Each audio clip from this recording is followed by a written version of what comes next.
नमस्कार दोस्तों, स्वागत है आपका आपके अपने YouTube चैनल जीएस जीनियस में।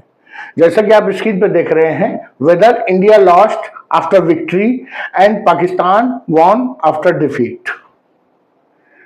क्या जो पिछले 7 तारीख से और 10 तारीख तक भारत और पाकिस्तान के बीच में 4 दिनों का संघर्ष चला, क्या भारत उसमें जीत कर भी हार गया और पाकिस्तान हार कर भी जीत गया?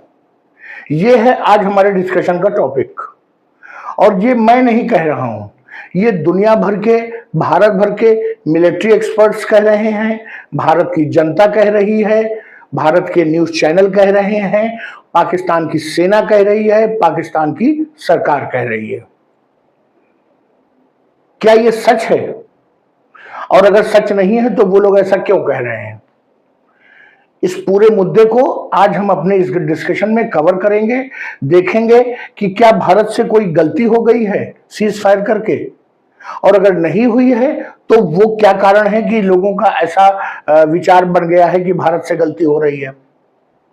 लेकिन इससे पहले कि मैं अपना मुख्य वीडियो शुरू करूं, आपसे हमारी रिक्वेस्ट है कि हमारे चैनल को सब्सक्राइब कर लीजिए, क्योंकि हमारे चैनल पर इसी प्रकार की आपके आसपास की, देश दुनिया की जो छोटी छोटी सूचनाएं हैं, खबरें हैं, विश्लेषण हैं, समसामयिक मुद्दे हैं, उनको छोटे छोटे वीडियो के माध्यम से प्रस्तुत किया जाता है। और अगर हमारा टाइटल देखकर और हमारा थंबनेल देखकर आपने हमारे वीडियो को देखना शुरू किया है तो आपसे हमारी एक और रिक्वेस्ट है कि हमारे साथ वीडियो में कुछ देर के लिए बने रहिए, जिससे आप वीडियो को पूरी तरह से समझ सकेंगे और इसका पूरा आनंद ले सकेंगे। तो चलिए मित्रों, वीडियो को शुरू करते हैं।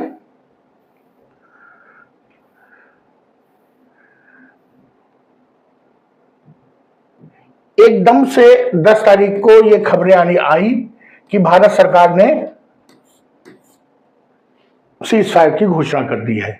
अकेले भारत सरकार ने नहीं किया था, जो सीज फायर की घोषणा हुई थी वो पाकिस्तान और भारत सरकार दोनों ने एक साथ किया था। पाकिस्तान लगभग युद्ध हार रहा था, उसका बहुत ज्यादा नुकसान हो चुका था और भारत जीत रहा था। उसके बाद भी भारत सीज फायर पे सहमत हो गया, तो स्वाभाविक रूप से लोगों के समक्ष एक प्रश्न खड़ा हुआ कि ये जो सीज फायर का फैसला है, ये भारत के पक्ष में है या भारत से कोई बड़ी भारी भूल हो गई है, कोई बड़ी भारी गलती हो गई है भारत के नेतृत्व से। भारत के और पूरे विश्व के जो मिलिट्री एक्सपर्ट्स हैं, उनका कहना है कि जो भारत का जो ये डिसीजन है, वो जो है, जो सैन्य विशेषज्ञों की राय से अलाइन नहीं है, उनसे संरेखित नहीं है, उनसे जो है भारत की जो सरकार है उसका जो डिसीजन सैन्य विशेषज्ञों के विचार से मेल नहीं खाता है। बहुत से एक्सपर्ट्स का मानना है कि भारत जीत कर भी हार गया और पाकिस्तान हार के भी जीत गया, और ऐसा ही कुछ क्लेम पाकिस्तान सरकार भी कर रही है। जो ये कॉन्फ्लिक्ट 4 दिन तक चला, बहुत छोटा सा कॉन्फ्लिक्ट था, इसको युद्ध कहना ठीक नहीं होगा, लेकिन जो इस कॉन्फ्लिक्ट की इंटेंसिटी थी वो बहुत ज्यादा थी और किसी युद्ध के ही समान थी। जो वेपन्स यूज हुए इसमें, वो कोई छोटे मोटे आर्टिलरी शेल्स या कोई छोटी मोटी गोलियां और मशीन गन, इस प्रकार के हथियार यूज नहीं हुए। बड़े बड़े हथियार यूज हुए। पाकिस्तान ने तो बैलिस्टिक मिसाइल तक यूज किया, ड्रोन यूज हुए, जो सबसोनिक मिसाइल्स यूज हुई, फाइटर क्राफ्ट यूज हुए, एयर डिफेंस सिस्टम इस्तेमाल हुए, और इन सब का इस्तेमाल ये बताता है कि ये किसी युद्ध से कम भी नहीं था। और दोनों देशों को इसकी बहुत भारी कीमत चुकानी पड़ी है। एक सामान्य युद्ध में जितना खर्चा 10 से 15 दिन में होता है, उतना खर्चा भारत ने मात्र 4 दिन में कर दिया था, और उसका परिणाम यह हुआ था कि भारत को बहुत बड़ी बढ़त इसमें मिल गई थी। भारत ने पूरी तरह से एयर सुपीरियोरिटी साबित कर दी थी। कुछ अपुष्ट सूत्रों का यह कहना है कि भारत ने पाकिस्तान की लगभग 25 से 30% जो एयरफोर्स है उसको समाप्त कर दिया था, क्योंकि उनके कई विमान गिर गए थे, कई एयर बेसेस हैं उनको तबाह कर दिया था, रनवे से विमान नहीं उड़ सकते थे। तो इन सब कारणों से भारत की एयरफोर्स ने भारत को एक शुरुआती बढ़त तो दिला ही दी थी। भारत ने क्वालिटी वाइज और क्वांटिटी वाइज दोनों तरीके से पाकिस्तान के जो वेपन्स हैं, जो उनके एम्यूनिशंस हैं, उनको आउट नंबर कर दिया था। और ये हमारा नहीं कहना है, ये विशेषज्ञों का कहना है कि अगर इतनी ही इंटेंसिटी से युद्ध चलता रहता तो पाकिस्तान अगले 10 से 15 दिन में सरेंडर कर देता, घुटनों पे आ जाता। कुछ लोगों का कहना है कि पाकिस्तान सरेंडर न करता, वो न्यूक्लियर बम चला देता। तो इस मुद्दे पर दोनों लोगों की राय अलग अलग है। कुछ लोगों का कहना है कि वो न्यूक्लियर बम चलाता, कुछ लोगों का कहना है कि उसकी हिम्मत ही नहीं थी कि वो न्यूक्लियर बम चलाता। क्योंकि अगर एक बार पाकिस्तान 1, 2, 4, 6 न्यूक्लियर बम चला भी देता भारत पे, तो उसके बाद भारत की तरफ से जो जवाब आता तो पाकिस्तान का नामो निशान मिट जाता और लाखों की संख्या में जो निर्दोष लोग हैं वो मारे जाते, भारत की तरफ भी और पाकिस्तान की तरफ भी। हालांकि अगर 10-20 बम चलते न्यूक्लियर तो भारत की मुझे लग रहा है कि करीब 20 से 25% आबादी साफ हो जाती, 20%, लेकिन इतने ही बम चलने पे पाकिस्तान की 80% आबादी साफ हो जाती। तो पाकिस्तान के वास्तव में मुझे भी लगता है कि हिम्मत नहीं थी, वो केवल एक प्रकार से भारत को डराना धमकाना चाह रहे थे कि भारत पीछे हट जाए। यही मुद्दा था कि जो विश्व की अन्य शक्तियां हैं वो घबरा गई, उनको लगा कहीं ऐसा ना हो कि भारत जैसा जो महत्वपूर्ण देश है आज के विश्व परिस्थितियों में, बहुत बड़ी मार्केट है, चौथी उभरती हुई महाशक्ति है और एक बड़ी आर्थिक शक्ति है, कहीं ऐसा ना हो कि उसका जो है पतन हो जाए। इसलिए लोगों जो भारत का हित चाहने वाले देश हैं और पाकिस्तान का भी हित चाहने वाले लोग बीच में इंटरवीन किए और सीजफायर घोषित हो गया।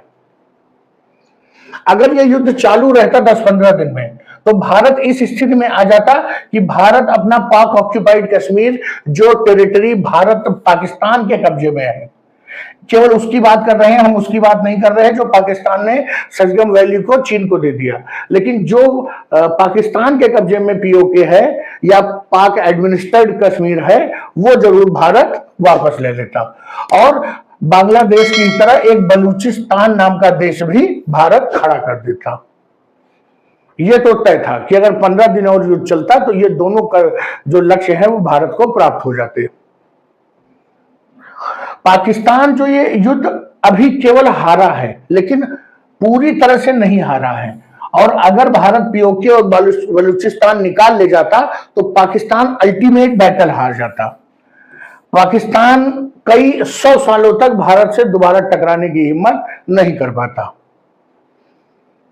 लेकिन जो सीज फायर हुआ उससे पाकिस्तान को एक मौका मिल गया, समय मिल गया कि वो अपने द्वारा जो उसने गलतियां की हैं युद्ध के दौरान और युद्ध के पहले पिछले कई वर्षों में, उनका असेसमेंट करे, उनमें इंप्रूवमेंट करे।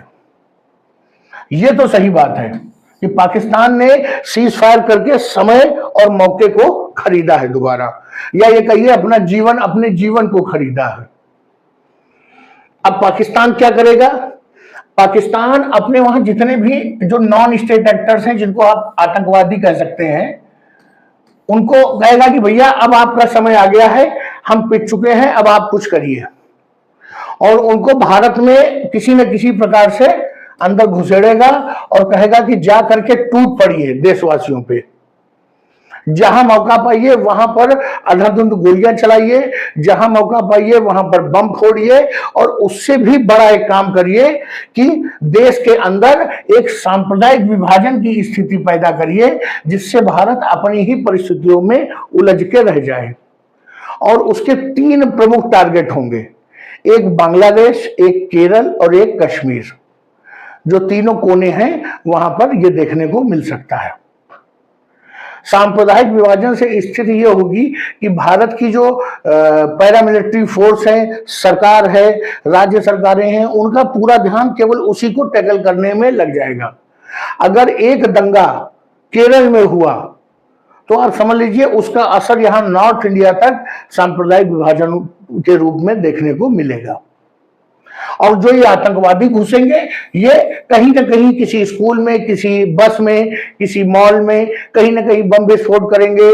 अगर लोगों से धर्म पूछ के नहीं गोलियां चलाएंगे तो अंधाधुंध गोलियां चलाएंगे। तो इस प्रकार के फिदायीन हमले भी देखने को मिल सकते हैं।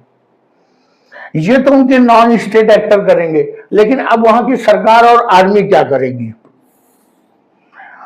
वो अपना असेसमेंट करेगी। जो उन्होंने ड्रोन्स खरीदे, जो उन्होंने मिसाइल्स खरीदी चीन से, जो एयर डिफेंस सिस्टम खरीदे, जो फाइटर जेट्स खरीदे, वो तो बिल्कुल दिवाली के पटाखों से भी बदतर निकले। तो उनसे जो हथियारों को चुनने में जो गलती हुई है, वास्तव में पाकिस्तान ने हथियार चुने भी नहीं थे। किसी ने रहमो करम पर कहा कि अगर आप हमारा ये साथ देंगे तो हम आपको ये हथियार दे देंगे। किसी ने कहा कि आप अगर हमको सी पैक बनाने देंगे तो हम आपको JF-17 दे देंगे। तो उनके पास चुनने का ऑप्शन नहीं था। तो अब वो कोशिश करेंगे कि जो ड्रोन्स हैं, मिसाइल्स हैं, फाइटर प्लेन्स हैं, डिफेंस सिस्टम है, रडार्स हैं, जिनको कि भारत ने निशाना बनाया इस कॉन्फ्लिक्ट में, तो बेहतर क्वालिटी के ये हथियार जो है वो किसी देश से, चाहे अमेरिका से, चाहे यूरोपियन कंट्रीज से, या अपने मित्र चाइना से ही जो बेहतर क्वालिटी के हथियार हैं उनको प्राप्त करने की कोशिश करेंगे, जिससे कि जो भारत की डिफेंस पावर और जो फायर पावर है उसका मौके पर वो जो है दोबारा मुकाबला कर सके। अब जब पाकिस्तान के पास और बेहतर हथियार आ जाएंगे, बेहतर रडार होंगे, बेहतर डिफेंस सिस्टम होंगे, तो क्वेश्चन उठता है कि अब भारत को इसी प्रकार का एज मिल पाएगा जैसा कि इस बार भारत की वायुसेना को मिला था? स्वाभाविक रूप से नहीं। इस बार उसके कई फाइटर जेट्स डाउन हो गए, कई उसके जो एयर डिफेंस सिस्टम थे, जो चीन ने एक्सपोर्ट जो मॉडल था वो दिया था, अब चीन भी घबरा गया है कि जो हमने दिया हथियार वो काम नहीं आए, तो अब चीन भी कोशिश करेगा कि बेहतर हथियार देगा। जो टर्की ने उनको ड्रोन दिए थे आशीष गार्ड, वो तो बिल्कुल बेकार साबित हुए, भारत ने सबको न्यूट्रलाइज किया। अब वो जो तुर्की के और अच्छे कामाकाजी ड्रोन है, बायरक्टार हैं, उन सबको भी पाकिस्तान को देगा। तो जो इनिशियल एज भारतीय सेना को मिला था वो अब अगली बार तो नहीं मिलेगा, और हो सकता है कि कुछ न कुछ अगली जो आमना सामना जब भी हो तो कुछ न कुछ कोलेटरल डैमेज भी भारत का होगा। भारत को जो बड़े बड़े जो देश थे, चाहे वो यूएस हो, चाहे यूरोपियन कंट्रीज हो, रशिया हो, या मिडिल ईस्ट के जो कंट्रीज थे, उन सब का प्रत्यक्ष या अप्रत्यक्ष सपोर्ट भारत के पास था। लेकिन मित्रों, आप जानते हैं कि वैश्विक परिदृश्य में कोई भी देश किसी दूसरे देश का हमेशा मित्र नहीं होता और हमेशा शत्रु नहीं होता। संभव है कि अगले 1 वर्षों में कुछ परिस्थितियां बदलें, कुछ जो देश भारत के दोस्त थे उनसे भारत की तनातनी हो जाए, कुछ देश जो पाकिस्तान के शत्रु थे, शत्रु क्या मतलब मित्र नहीं थे, वो पाकिस्तान के मित्र हो जाएं, और जो समर्थन भारत को मिल रहा था उतना बड़ा समर्थन अगली बार न मिले। और पाकिस्तान जो बिना समर्थन का था, जिसके साथ केवल 2 देश तो हथियारों के साथ और 2 से 3 देश केवल नैतिक समर्थन दे रहे थे, उसके बजाय पाकिस्तान के पास एक बहुत बड़ा देशों का समूह होगा जो उनका समर्थन कर रहे होंगे। कुछ नहीं होंगे तो इस्लामिक कंट्रीज तो उसके साथ खड़े ही होंगे। तो अब आने वाला समय पाकिस्तान डिप्लोमेटिक लेवल पर, मिलिट्री लेवल पर, आर्थिक जो क्षेत्र है उनमें, आतंकियों के लेवल पर, अब फिर से पाकिस्तान दोबारा अपनी स्ट्रेटजीज को बदलेगा, खुद को री एनर्जाइज करेगा। और अगर अभी उसने कुछ मिस एडवेंचर नहीं किया 2-4 महीने में, तो आप ये जान लीजिए कि अगले 2 सालों में पाकिस्तान के साथ दोबारा भारत का युद्ध तय है। तो अगर ये मान के चलिए कि भारत ने एक मौका खोया, तो हाँ जरूर भारत ने एक मौका खोया, भारत के हाथों पीओके लग सकता था, लेकिन अब वो बहुत दूर लग रहा है। और अगर आप ये कहिए कि भारत ने जीत करके भारत हार गया, तो ये मान के चलिए कि ये वास्तव में युद्ध नहीं हो रहा था, टेवर कॉन्फ्लिक्ट था। और जो कॉन्फ्लिक्ट्स होते हैं उनका अंत इसी प्रकार होता है, कोई जीतता नहीं है, कोई हारता नहीं है। जो संघर्ष होते हैं उनका अंत इसी प्रकार होता है। जब फुल फ्लेज युद्ध होता है 4 महीने, 6 महीने, साल भर, या जैसे रशिया यूक्रेन चला 3 साल, तो वो युद्ध जो होते हैं उनमें कोई ना कोई नतीजा निकलता है। पाकिस्तान ये जरूर कह रहा है कि उसने जीत लिया है, भारत ने सरेंडर कर दिया है, तो वो पाकिस्तान का एक मिस इन्फॉर्मेशन वॉर है जो वो अपनी जनता के समक्ष, अपने आतंकियों के लिए और जो उनके समर्थक देश हैं उनके लिए वो मिस इन्फॉर्मेशन का जो एक युद्ध है वो लड़ रहा है, प्रोपेगेंडा कर रहा है। क्योंकि जो उसके मित्र देश है उनको भी तो बताना है कि आपका समर्थन व्यर्थ नहीं गया, देखिए हमने भारत से युद्ध जीत लिया। तो मित्रों, मैं ये नहीं मानता कि भारत जीत के भी हार गया और पाकिस्तान हार के भी जीत गया।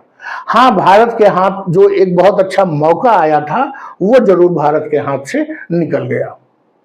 तो चलिए मित्रों, वीडियो को यहीं समाप्त करते हैं। मैंने अपना पक्ष आपके समक्ष रख दिया। अगर आपको इसमें कुछ सुधार करना हो, कुछ और कहना हो, तो आप जो है कमेंट बॉक्स में आमंत्रित हैं। अगर आपको हमारा वीडियो अच्छा लगा हो तो वीडियो को लाइक करिए, चैनल को सब्सक्राइब करिए। धन्यवाद।